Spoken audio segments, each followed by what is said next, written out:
마음을 향한 여행의 시작. 거울 명상과 생존 명상. 자세히 봐야 예쁘다. 오래 보아야 사랑스럽다.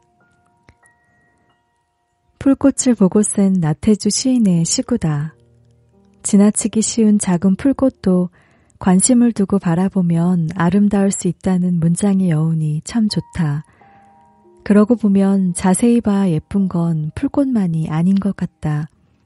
발에 차이는 돌멩이나 이름을 알 수 없는 나무들, 아무리 흔해 보이는 것일지라도 자세히 바라보면 보이지 않던 그들만의 매력을 찾게 된다. 그렇다면 사람들은 어떨까?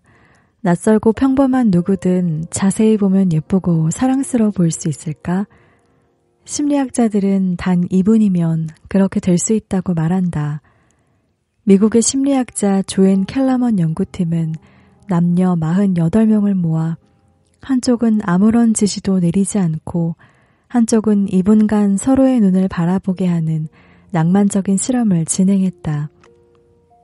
결과는 서로 눈을 마주본 사람들 사이에 호감도가 눈에 띄게 상승했다. 모르는 사이가 아니라 잘 아는 사이에서도 결과는 비슷했다. 최근 한 유튜브 채널에서도 사랑하는 사람과 4분 동안 눈을 바라보게 하는 비슷한 실험을 진행했다. 처음에는 어색해하며 웃던 연인들은 시간이 지날수록 진지해졌고 2분 30초가 넘어가면서 웃음기 없이 눈물을 흘리기 시작했다. 30년을 동고동락한 부부는 고맙다는 말을 하며 울었고 결혼을 앞둔 연인은 행복하게 잘 살자는 말을 나누며 눈물을 지었다. 누가 시키지 않아도 자리에서 일어나 서로를 안아주며 등을 토닥여 주었다. 멋진 말이나 드라마틱한 행동 없이 단지 눈을 마주 보았을 뿐인데도 그들은 서로에 대한 사랑을 느끼며 신뢰를 주고받았다. 눈을 통해 서로의 마음 깊은 곳에 닿을 수 있었던 것이다. 만약 시선의 방향을 바꿔 내가 나를 바라본다면 어떻게 될까? 눈맞춤의 놀라운 효과는 타인과의 관계에서만 발현되는 것이 아니다. 그대로 나에게도 적용된다. 방법은 간단하다. 첫 번째, 거울을 준비한다. 두 번째, 얼굴에서 30cm 정도 앞에 거울을 둔다. 세 번째, 거울 속에 비친 내 눈을 4분간 바라본다. 놀랍게도 앞서 했던 타인과의 눈 맞추기와 비슷한 반응이 일어나기 시작한다. 처음에는 눈이 아니라 얼굴을 보게 되지만 점차 눈동자에만 초점을 맞추게 되고 그러다 어느 순간 갑자기 눈가에 눈물이 고이며 나도 모르게 미안하고 고마운 감정이 복받쳐 오른다. 사실 거울을 사이에 두고 자신의 눈을 맞추는 것은 나의 내면과 마주하기 위한 명상법 중 하나로 잘 알려져 있다. 어느 곳에 가든 명상을 시작하면 처음 주문받는 것이 내면을 바라보라는 말이다. 그런데 이것처럼 어려운 말이 없다. 막상 실천에 옮기려고 하면 무엇부터 해야 할지 난감해지기 쉽다. 그래서 나온 방법이 거울에 비친 내 눈을 바라보는 방법이다. 눈이 마음의 창이라는 말은 그냥 나온 게 아니다. 우리는 누군가와 사이가 틀어지면 가장 먼저 눈을 피한다. 화를 낼 때도 긴장할 때도 눈으로 감정이 드러난다. 그러니 역으로 눈을 통해 그 감정이 나오는 마음으로 들어가게 하는 것이다. 그리 오래 걸리지도 않는다. 4분이면 충분하다. 나는 거울을 통해 나와 눈맞춤을 하면서 내면의 마음으로 들어가는 과정에 몇 가지를 덧붙여 일상에서 활용하곤 한다. 그렇게 탄생한 명상법이 생존 명상이다. 생존 명상은 말 그대로 어디가 시작이고 끝인지 알 수 없는 감정의 바다에 빠졌을 때 생존하기 위한 명상이란 뜻이다. 생존 명상은 생존 수영이란 말에서 빌려온 개념이다. 생존 수영은 수영을 못하는 사람이 물에 빠졌을 때 생존할 수 있는 수영법을 말한다. 방법은 간단하다. 몸에 힘을 빼고 물살에 몸을 맡기며 양 팔을 벌려 균형을 잡으면 된다. 두려움을 가지면 몸에 힘이 들어가 허우적거리게 되고 발버둥을 치다 가라앉게 된다. 두려운 마음을 버리고 몸에 힘을 뺀 상태로 편안하게 호흡하며 물살에 몸을 맡기는 것. 그러면 물 위에 몸이 뜨고 물 위를 떠다니다 구조되거나 얕은 곳까지 떠밀려가 살아남게 된다. 생존 명상도 마찬가지다. 생존 명상은 감정의 기복에 쉽게 흔들리는 사람이 불안하고 어두운 감정의 바다에 빠졌을 때 가라앉지 않을 수 있는 명상법이다. 생존 수영이 물 위에 떠서 살아남는 방법이라면 생존 명상은 감정이 요동치는 마음의 표면이 아닌 더 깊은 마음속으로 들어가 감정이 휘둘리지 않는 방법이다. 생존 명상도 몇 가지 순서에 익숙해지기만 하면 된다.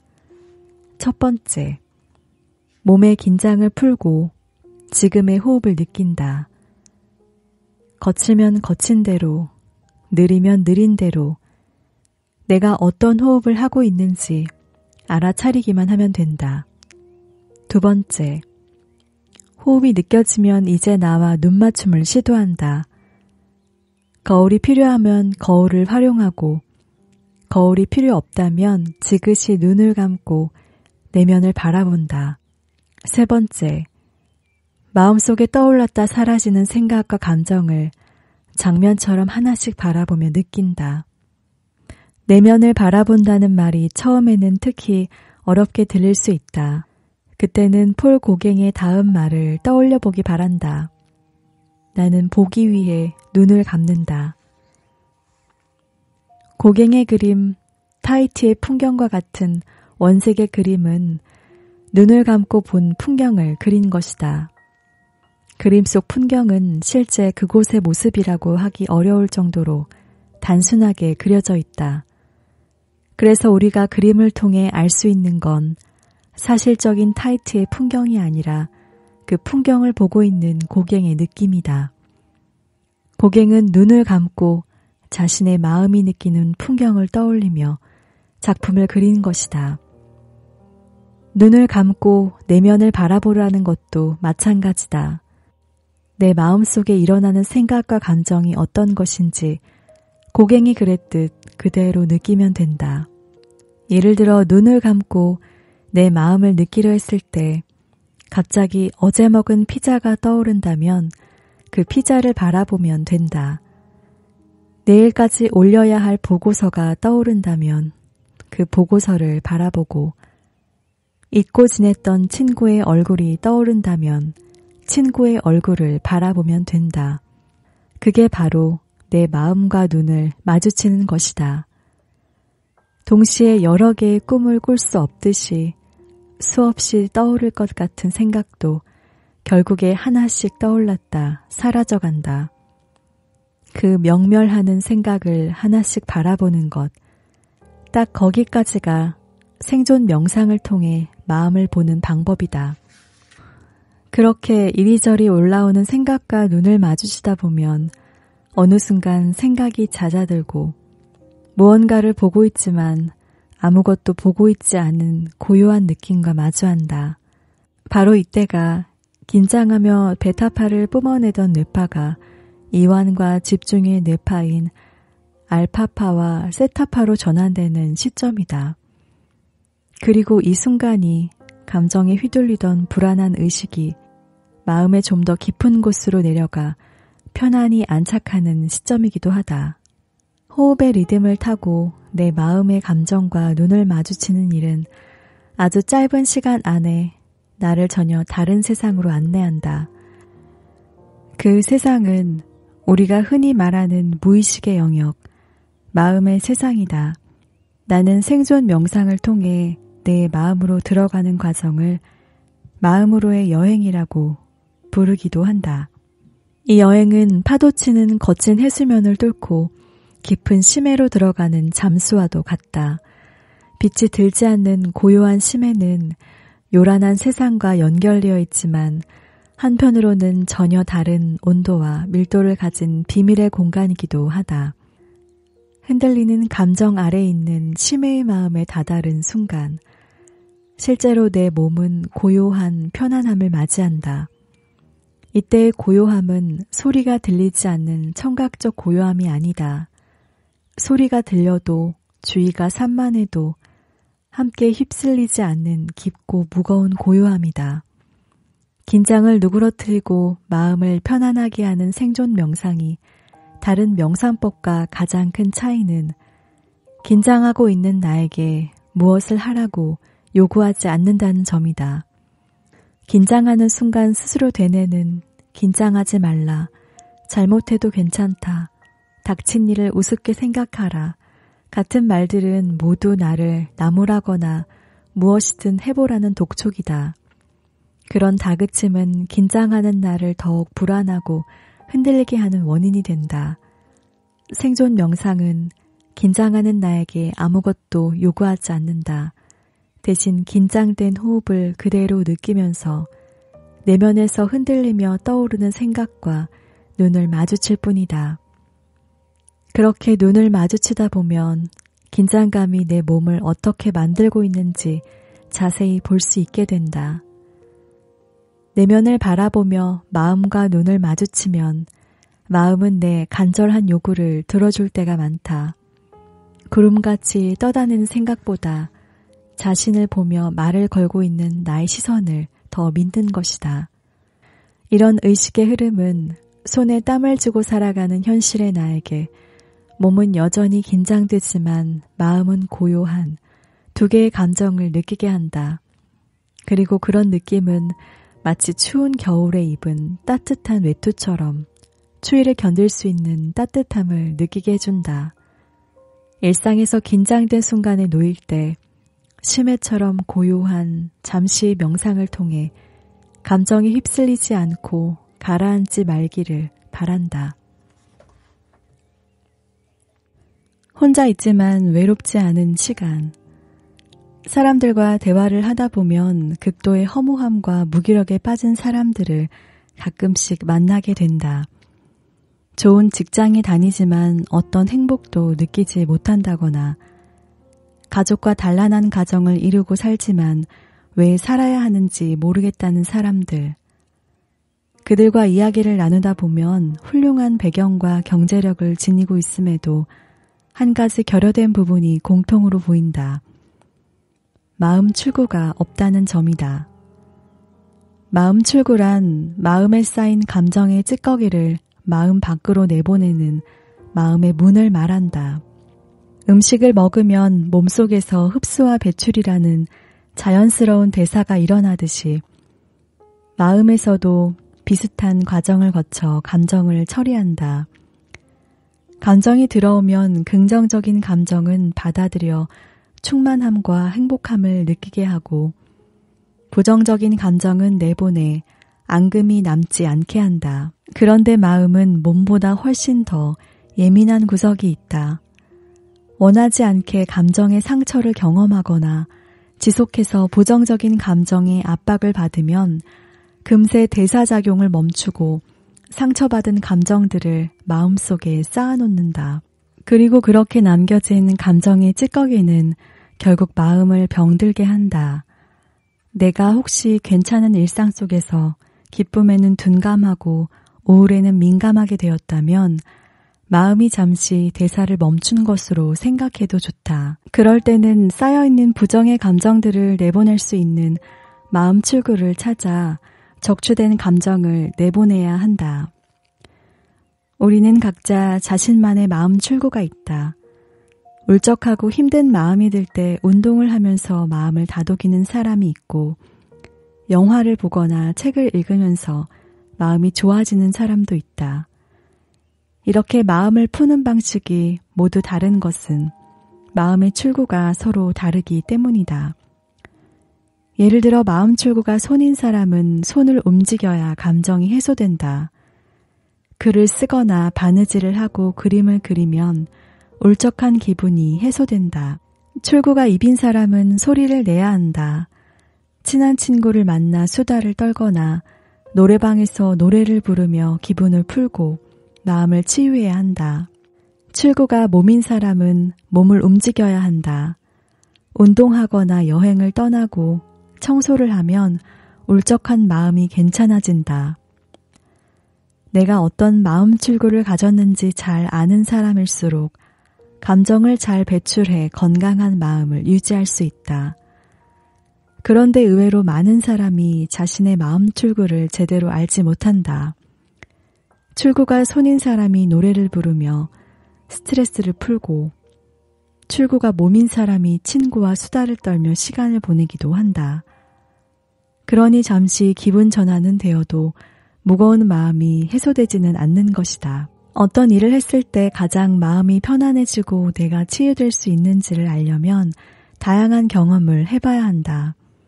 그리고 그 경험 속에서 자신의 마음 출구를 찾아야 한다. 그렇게 찾아낸 마음 출구는 혼자 있는 시간을 즐겁게 만들어주는 친한 친구가 되어준다. 나의 마음 출구는 차다. 차라는 마음 출구를 찾은 건 29살 되던 해 봄이었다. 인생을 살다 보면 이름 없이 사는 것 같은 느낌을 받는 시기가 있다. 누구보다 치열하게 살고 있지만 어떤 사회적 명칭이나 드러나는 결과 없이 오직 내 의지와 노력, 희망만을 품고 살아야 하는 시기. 이때의 특징은 무엇이라고 콕 집어서 정확히 나를 표현할 만한 명칭이 없다는 점이다. 기껏해야 취업 준비생, 예비 창업자, 공부하는 학생처럼 무언가 석연치 않은 호칭이 나를 부르는 또 다른 이름이 된다.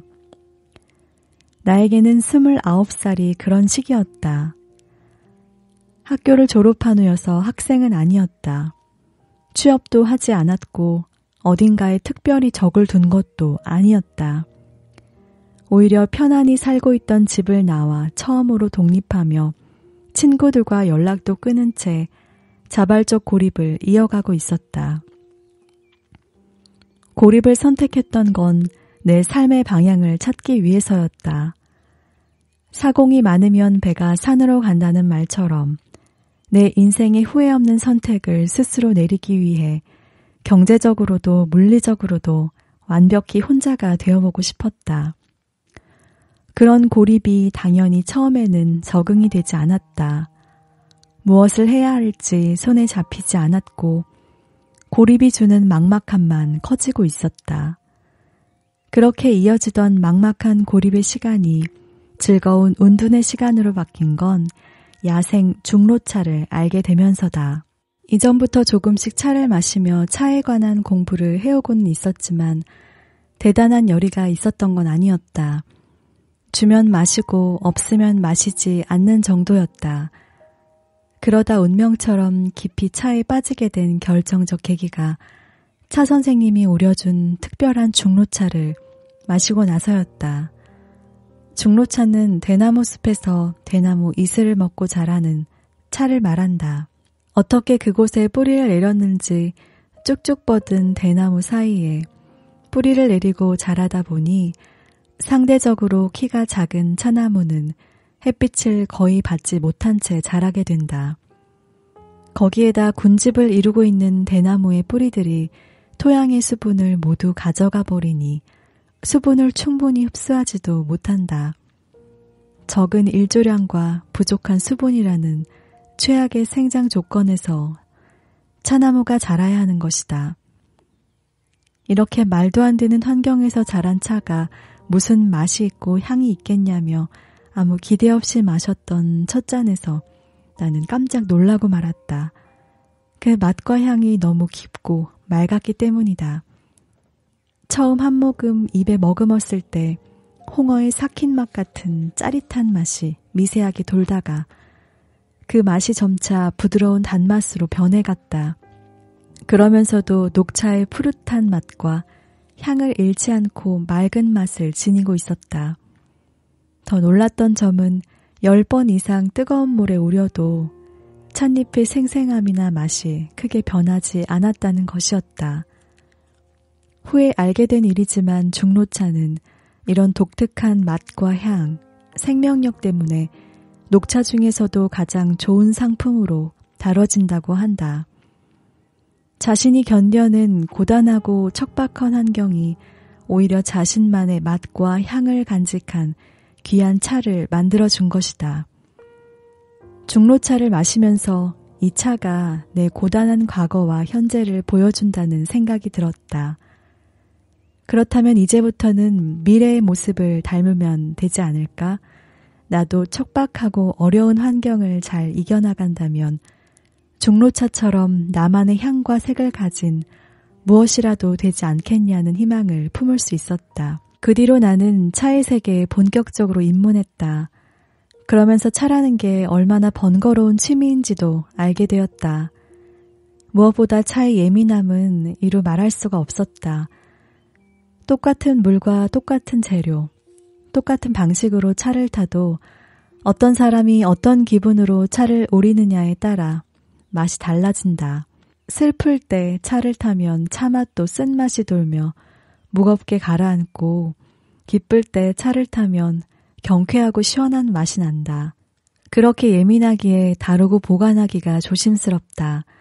차를 보관하는 곳에서 담배를 피우거나 혹은 강한 향을 풍기면 차는 그 잡내를 여지없이 자신의 몸에 담아버린다. 그리고 그 냄새를 차를 마시는 사람에게 고스란히 돌려준다. 향수를 뿌린 사람에게는 향수 냄새가 나는 차를 마시게 하고, 담배를 피운 사람에게는 담배 향이 나는 차를 마시게 한다. 차뿐만이 아니다. 차 주전자나 찻그릇 같은 다구도 민감하기는 마찬가지다. 내가 만약 나도 모르게 다구를 거칠게 다뤘다면 얼마 지나지 않아 그 결과가 다구에 나타난다. 분명 나는 조심히 다룬 것 같은데 다구 어딘가 금이 가거나 깨져 있는 것이다. 반대로 다구를 소중히 다루고 있다면 시간이 지날수록 반질반질한 윤이 나며 빛나고 아름다운 모습을 보여준다. 아무 말 하지 않아도 내가 어떻게 자신을 다루고 있는지를 온몸으로 드러내는 것이다. 그러다 문득 생각했다. 내가 나도 모르게 다구들을 함부로 다룬 것처럼 혹시 나도 모르게 내 주위 사람들을 함부로 다루지는 않았을까? 차맛에 다른 향이 뱄다면 혹시 내가 흘린 어둡고 습한 기운에 누군가의 기분이 물들지는 않았을까? 다시 되돌아보게 되는 것이다. 그런데 이상했다. 이렇게 까다롭고 다루기 힘들지만 차를 마시고 있으면 마음이 평화로워지고 행복한 느낌이 들었다. 다구를 소독하기 위해 물에 넣고 끓이면 눈으로 귀로 그 모양과 소리를 보며 즐거웠고, 차가 잘 보관되고 있는지 차통에 먼지를 닦고 주위를 정리하면 시간 가는 줄 몰랐다.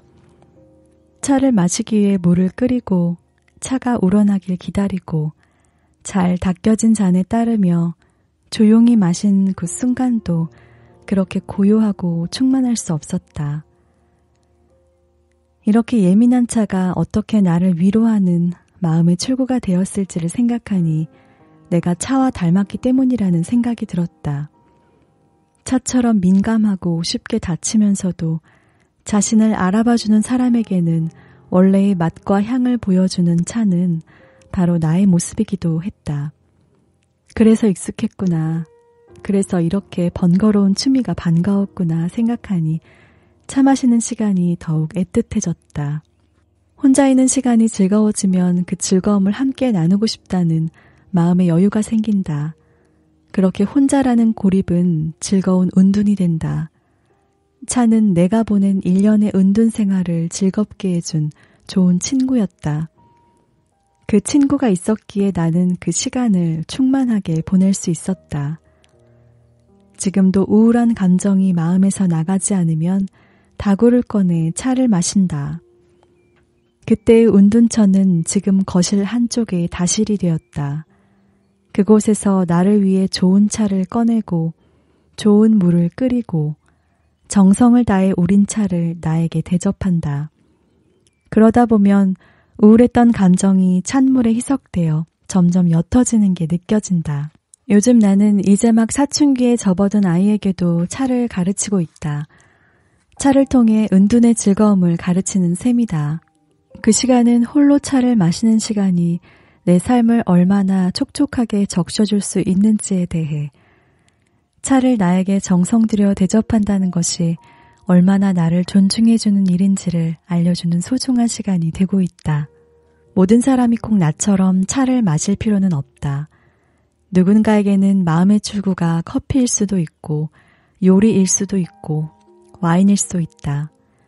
그게 무엇이든 내가 나에게 정성스럽게 준비한 마실 것과 먹을 것을 준다는 건 내가 나를 잘 돌보고 있다는 믿음이 들게 만든다. 그렇게 사랑하는 사람에게 내어주는 정성 들인 음식처럼 내가 나에게 다려주는 차 한 잔은 내가 나에게 주는 최고의 사랑이기도 하다.